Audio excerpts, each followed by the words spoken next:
meditsinалық жабдығы аппараттар azdıq var. Aravonda bo'lib o'tgan uchrashuvda mahalliy aholi dastlab sog'liqni saqlash sohasidagi muammolarni muhokama qilishdi.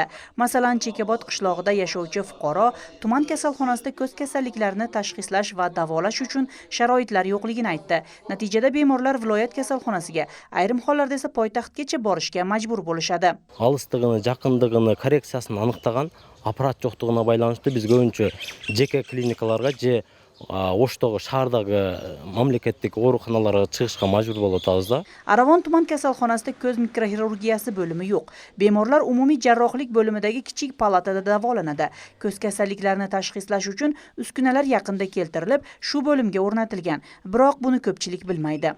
Көбілі жаш балдардың көп телефон көргенде, телевизор көп көргенде, компьютер көп ойындарын ойнағанда, зрениялары кішіне ошол көріш, өзінің көріші кішіне пасайып кеткенде, төмендеп кеткенде, шу аппаратты иштетебиз. Иштеткенде, данный случай аппарат минусы қанша, плюсы же цилиндры, көздің ішінде қишықтықтары, ошол асигматика деп коет, ошол асигматика деген процессорын анықтап берүүчү авторефератометрия деген аппаратыбыз.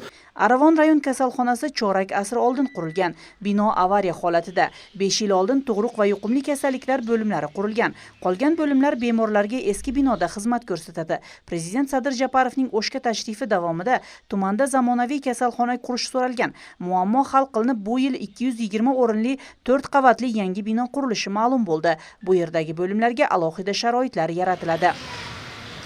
Ошол оорукана бүтүп калса, ошол бүгүнкү көйгөйлөрдүн көбү чечилет. 89%. Себеби имараттардын көбү эскилиги жеткен, кээ биркилери авариялык акыбалда бүгүнкү күндө. Эгер жаңы оорукана бүтүп калса, ал оорукананын ичине бүгүнкү көйгөй болуп аткан ошол көз оорулар бөлүмү, кулак мурун оорулар бөлүмү ачылып элге кызмат кылып калат деген максаттабыз. Буйрса ушул жылы башталат. Aravon tumani aholisi asosan qishloq xo'jaligi bilan shug'ullanadi. Shuning uchun yig'ilish davomida mineral o'g'itlar narxini nazorat qilish masalasi ham ko'tarildi. Dehqonlarning so'zlariga ko'ra, hozirda tumanda o'g'itlar narxi 50 so'mgacha baholanmoqda. Ularning aytishicha, bu o'tgan yilga nisbatan ancha qimmat. Yer semizlikleri öte kımbatta, biz dikançılık lazım. Negiz dikançılıklarımda kartoşka, bir yılki yıl kartoşka satı aldık, Xudoga şükür. Negizi sena düşüp kettik, Xudoga kalasa düşümde жақсы aldık. Aylanıp geldi, yer semizlikleri azı bizde, qanday deybiz, çasınıvı, şunday azırgı mezgil, azır usul mezgilde bugün günde 70 so'mga çıkıp ketdi da. Uşunu gözlem öldürüş gerek de negizi ötkende prezidentimiz de ayttılar, negizi al, İran, negiz uşakta alıp, qanday tartıştı bolup Oşo seni qiynalıp atабыз да негизичи.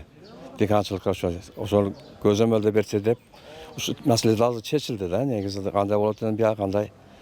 Ал эми жана аракетчилерге российский деп алып келгенди чыгарып атасыңар да бүгүнкү күндө. Мен айтып атам, Өзбекстандан келген баасы бүгүнкү күндө 41 сомго түштү.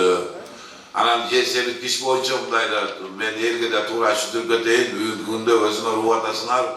İran'da da soğuş bolup atat, Rusya'da da soğuş bolup atat, al emin kımbatçılıkты ayla жоқ. Бұл emin biz import kılıp atабыз, ошон үчүн маселе бар ал жерде.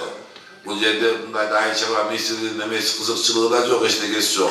Просто бул ошол рынок ошого алып келип калды, согуш жүрүп аткан боюнча. Жанагы биз Өзбекстан алган жер семирткичти селитраны, аны биз мамлекет министрлик менен чогуу сүйлөшүп, ошону түшүргөнгө аракет кылдык, азыр квота менен алып келип атабыз аны. Viloyat rahbari shuningdek, viloyatni rivojlantirish jamg'armasi yaqin orada 100 ta yangi qishloq xo'jaligi texnikasini sotib olishni qo'shimcha qildi. Prezident vakili bugun Aravon tumanining Chekabod, Yusupova va Tepaqo'rg'on qishloq hukumatlarining aholisi bilan uchrashdi. Umida Mirzabayeva, Begim Ayasanova, Azam Buzrikov, O'sh.